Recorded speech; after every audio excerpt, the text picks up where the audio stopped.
Minha missão mais importante foi contra um centro de produção e pesquisa de armas químicas, a uns 100 quilômetros ao norte de Bagdá.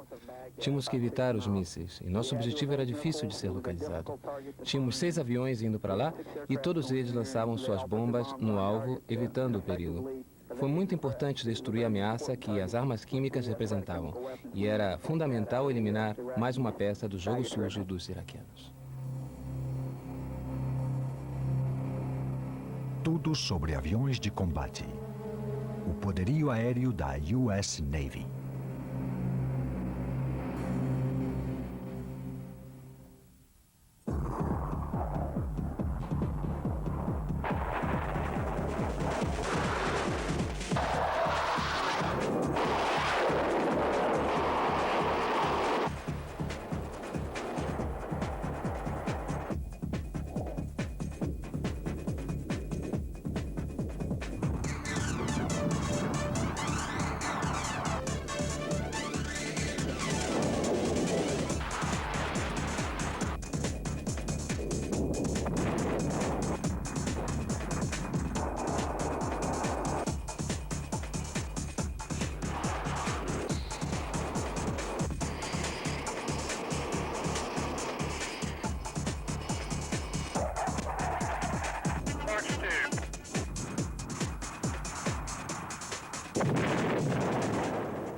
Os superporta-aviões da Marinha dos Estados Unidos, os mais poderosos navios de guerra que o mundo jamais conheceu. Equipado com os melhores aviões de guerra, o grupo de combate desses porta-aviões é capaz de enfrentar qualquer situação, em qualquer lugar e a qualquer momento.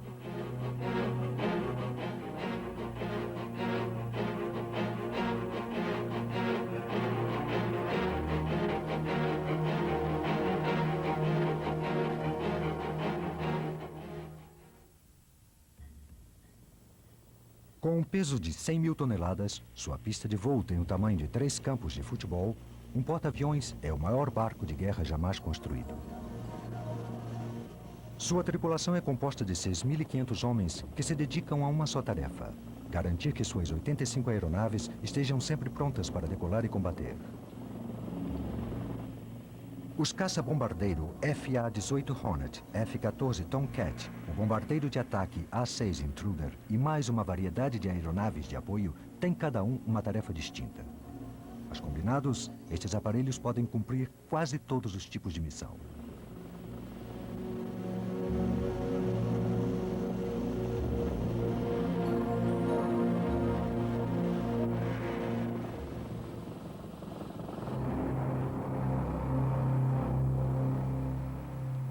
O versátil McDonnell Douglas FA-18 Hornet é hoje a mais importante aeronave de assalto da frota americana e uma esquadrilha aérea pode agrupar até 40 aviões divididos em 3 ou 4 grupos.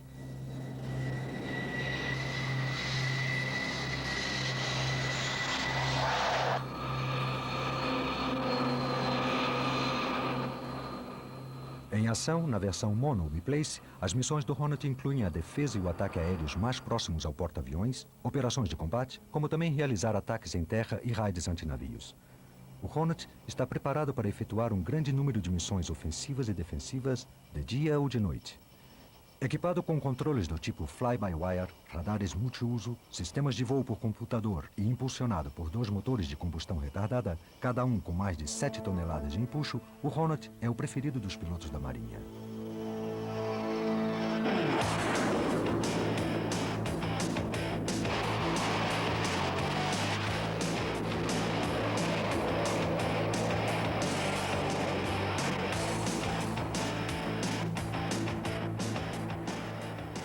Nas mãos de pilotos altamente qualificados, o Hornet é capaz de eliminar facilmente o inimigo em um combate aéreo antes de tomar sua posição no nível de voo alto ou baixo e levar a cabo seus ataques ao solo com extrema precisão.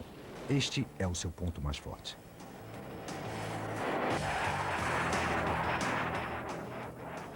Ele pode lançar bombas convencionais, mísseis teleguiados, bem como abrir fogo com os seus canhões.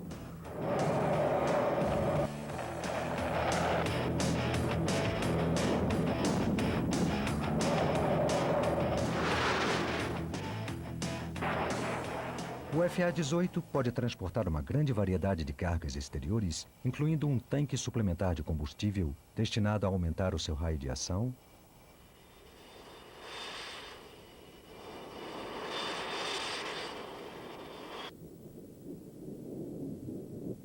além das bombas convencionais silenciosas ou não dirigidas. A AGM-62 Walleye é uma bomba planadora não motorizada, guiada por TV e usada para destruir bunkers, construções e pontes. Os mísseis Maverick, guiados por raios infravermelhos ou laser, são especialmente poderosos contra tanques inimigos. Supersônicos e com alcance de mais de 20 km, os Maverick foram usados com efeitos devastadores na Guerra do Golfo. Uma das funções-chave do Hornet é a de suprimir os sistemas aéreos dos mísseis de defesa e dos radares inimigos. Sua principal arma é o HARM, um míssil anti-radar de alta velocidade que utiliza avançados sistemas de orientação por computador que o leva direto ao centro de transmissões do radar do inimigo.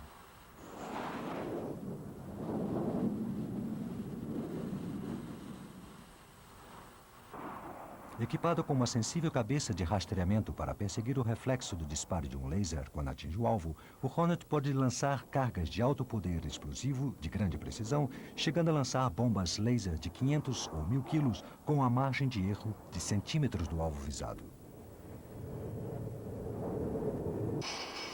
Sendo principalmente um avião de ataque, o Hornet é também um magnífico caça. Seu armamento de curta distância AR-AR é o foguete AIM-9 Sidewinder, orientado pelo calor produzido pelo motor do avião inimigo. Originalmente desenvolvido nos anos 50 e constantemente atualizado, o Sidewinder teve mais êxito que qualquer outro míssil.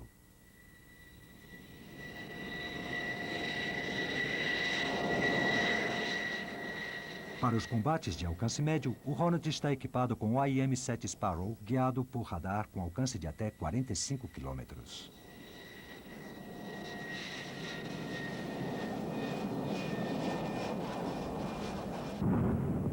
O míssil avançado AA AIM-120 ANHAM é tão ágil quanto o Sidewinder, porém com mais alcance que o Sparrow, além de ser equipado com um sistema de orientação por radar independente. Assim, uma vez o míssil disparado, o Hornet está livre para ir embora e buscar outro alvo.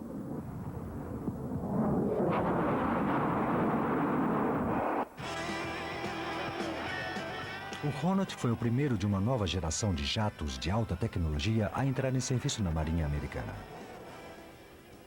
Os displays em tela cores, que exibem as múltiplas funções, são de leitura bem mais fácil do que os velhos relógios e mostradores dos aviões mais antigos. Um sistema de controle fly-by-wire computarizado possibilita ao piloto um inigualável domínio acrobático em todos os tipos de manobra.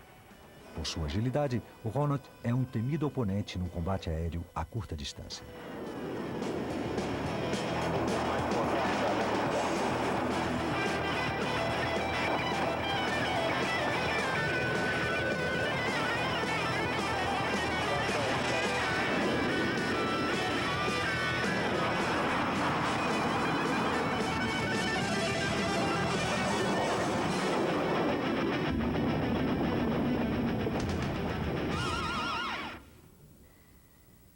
Por muitos anos, o Grumman A-6 Intruder foi considerado o peso pesado dos bombardeiros de assalto.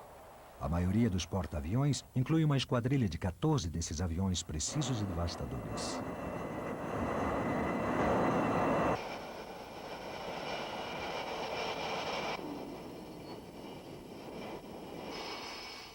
Os dois homens que compõem a tripulação se sentam lado a lado. A A-6 não é um avião leve. Completamente armado, ele chega a pesar 27 toneladas sobre a catapulta.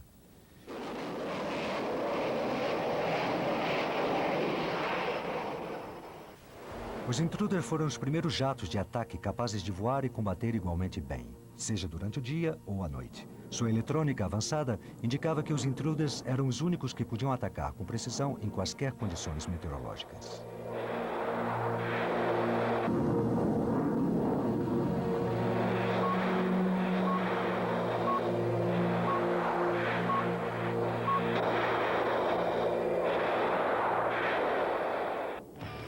As esquadrilhas da Marinha Americana utilizaram os Intruders em combate pela primeira vez no Vietnã em 1965. Projetado como um porta-bombas subsônico, ele podia atacar em qualquer situação.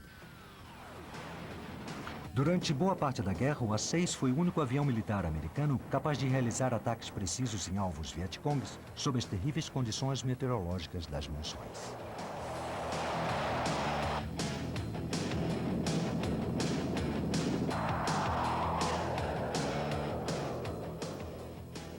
Os Intruders carregam externamente seus armamentos em 4 pontos sob as asas e um sob a fuselagem.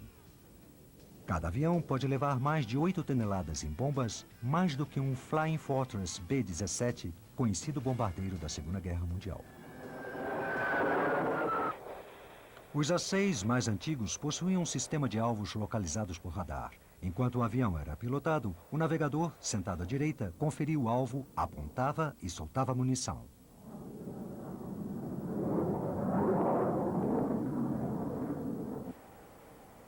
Nas versões mais modernas, os Intruders dispõem de uma torre dirigível sob o nariz, abrigando sensores infravermelhos que capturam os objetivos de dia ou de noite. Utilizando o laser para medir distâncias e assinalar os alvos para armamentos orientados com precisão, os Intruders sempre conseguem lançar suas bombas no momento adequado.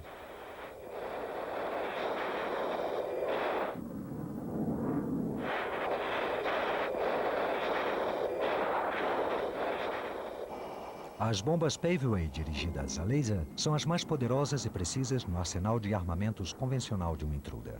Contudo, contra alvos grandes ou dispersos, as munições de fragmentação são mais eficazes.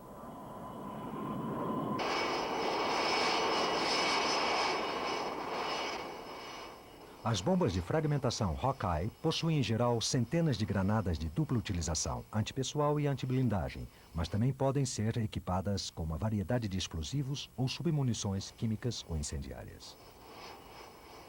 Por 3 décadas, o Intruder serviu à Marinha Americana, oferecendo sua capacidade de ataque em qualquer condição meteorológica. Mas a Guerra do Golfo, em 1991, contra Saddam Hussein, foi provavelmente a última campanha do grande bombardeiro. As estruturas dos Intruders foram envelhecendo e, a partir do final dos 90, o A-6 foi gradualmente substituído por versões mais modernas do Hornet.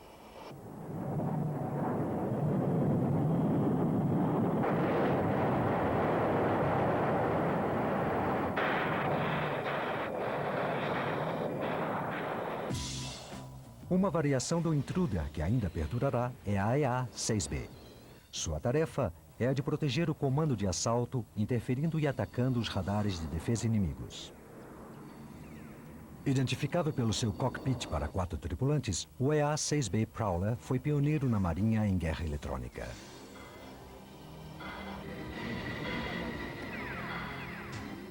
Seus sofisticados receptores de radar e transmissores de interferências são levados no topo da cauda e sob suas asas.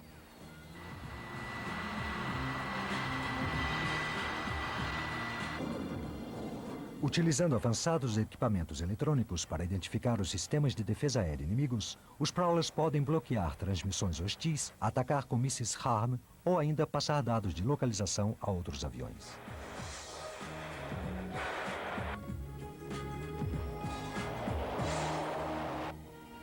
A esquadrilha inclui pelo menos 4 KA-6D Intruders de abastecimento. Equipados com dispositivos para reabastecimento em pleno ar e tanques sob as asas, esses postos de gasolina voadores mantêm as forças de assalto em pleno ar por muito mais tempo.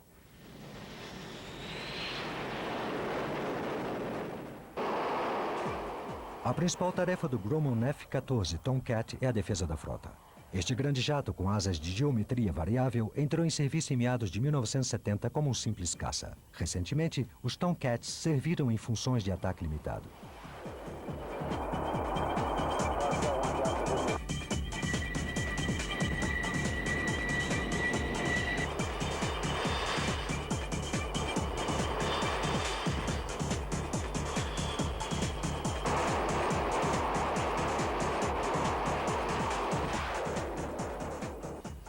Capazes de carregar mais de 6 toneladas em bombas, os F-14, que recebiam armamento de ataque ao solo, foram apelidados Bombcats.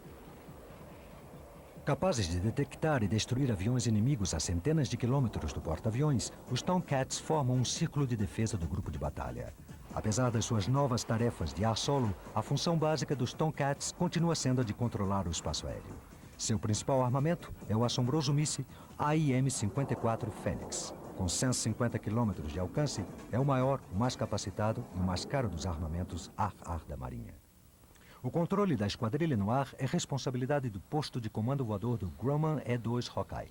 Sua tripulação controla dezenas de combates entre caças, ataques ao solo, coordena patrulhas aéreas de combate, reabastecendo em voo e fornecendo informações para forças aliadas em terra via transmissões de dados.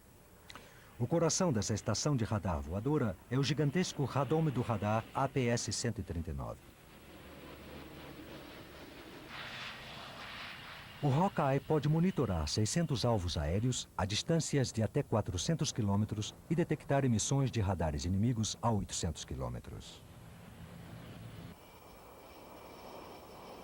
Conhecido como Hoover, o Lockheed S-3 Viking é a principal unidade antissubmarino de um porta-aviões que também pode lançar bombas e mísseis. É também usado como avião de inteligência eletrônica, escutando clandestinamente comunicações do inimigo ou localizando suas estações de radar. Hoje, uma terceira versão do Viking substitui o Intruder como avião cisterna da esquadrilha.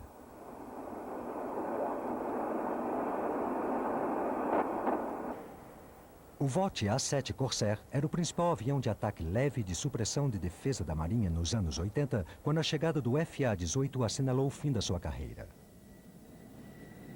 Mas enquanto o Corsair era substituído nas linhas de frente das esquadrilhas em 1991, o robusto caça de assalto foi chamado a desempenhar o seu papel em mais uma guerra.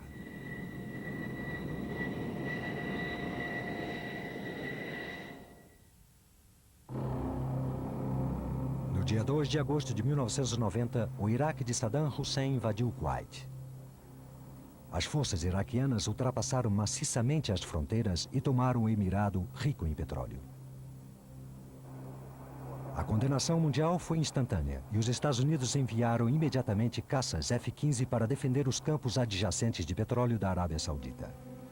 No entanto, o envio dos caças era apenas uma solução provisória. Impedir o ataque da Arábia Saudita pelos iraquianos exigia muito mais. A maneira mais rápida de ter uma força real de combate no Golfo seria a mobilização da Marinha.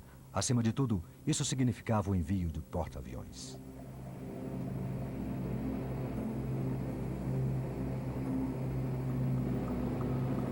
Em poucos dias, os grupos de combates dos porta-aviões que estavam no Oceano Índico e no Mediterrâneo foram transportados para a região, patrulhando o Golfo Pérsico e o Mar Vermelho.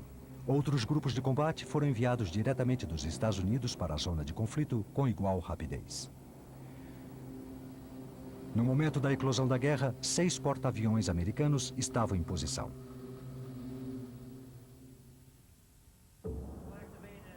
Esquadrilhas de Hornets e de Intruders faziam planos para tantas missões quantas fossem necessárias. Resumos de alvos potenciais, de táticas e de equipamentos iraquianos se tornaram parte da rotina diária.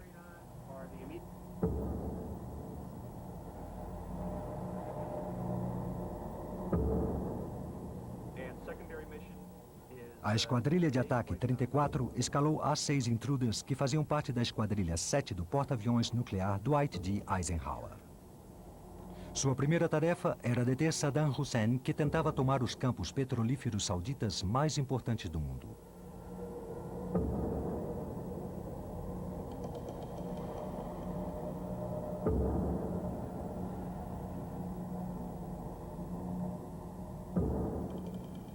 Acima de tudo, no cérebro dos estrategistas americanos estava a natureza da ameaça. A do Iraque possuir uma das maiores forças aéreas do mundo. As esquadrilhas da linha de frente estavam equipadas com caças avançados, como o soviético MiG-29 Fulcrum e o francês Dassault Mirage F-1. O exército iraquiano era o quarto maior do mundo, com grande experiência de combate depois da longa guerra com o Irã. Liderado por Saddam Hussein, um inescrupuloso e implacável ditador que não se detém em alcançar seus objetivos. Neutralizar a força aérea iraquiana não seria uma tarefa simples. Estrategistas da Marinha sabiam que o inimigo potencial tinha suas bases em enormes complexos aeroportuários muito bem protegidos por baterias de mísseis terra-ar e artilharia antiaérea. Depois de 5 meses de preparação, as esquadrilhas dos porta-aviões no Oriente Médio estavam prontas para entrar em ação. Deixando a sala de reunião das esquadrilhas, após terem recebido as instruções finais no briefing, os pilotos de combate da Marinha vestem seus incômodos uniformes de voo.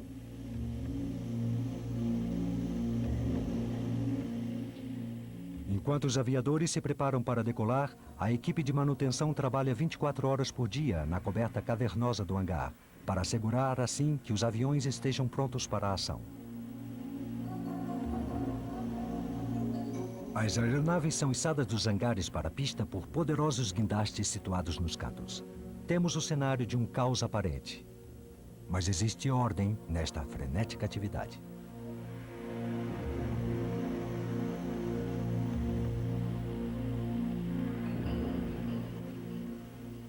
Qualquer um que trabalhe no preparo de voo de uma esquadrilha usa uma camisa colorida que indica a sua função. Os de camisa violeta são especialistas em abastecimento. Os marrons, em manutenção. Os verdes, responsáveis pelo engate e desengate das catapultas e dos mecanismos de detenção. Os de camisa vermelha são usados pelos encarregados da artilharia aérea que preparam toda a sua carga mortal, controlando todas as armas, de mísseis Sidewinder às bombas convencionais.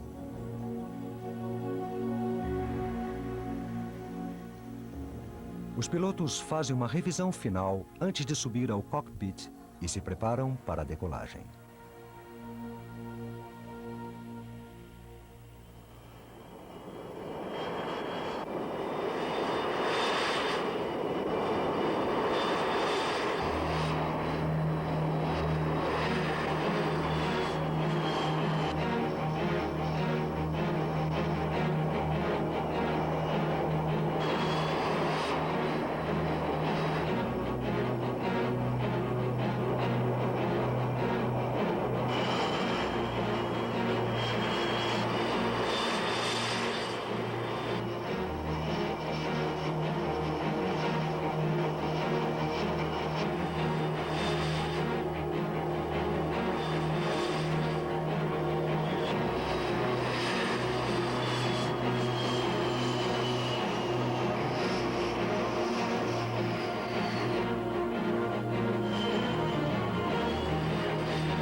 A checagem final é feita. Os aviões estão armados, tripulados e prontos. A equipe de lançamento conecta o mecanismo do nariz do avião nas catapultas que acelerarão as 30 toneladas da aeronave a mais de 250 km por hora em menos de 3 segundos. Um sinal do piloto indica que tudo está pronto e a ordem é dada: lançar a esquadrilha.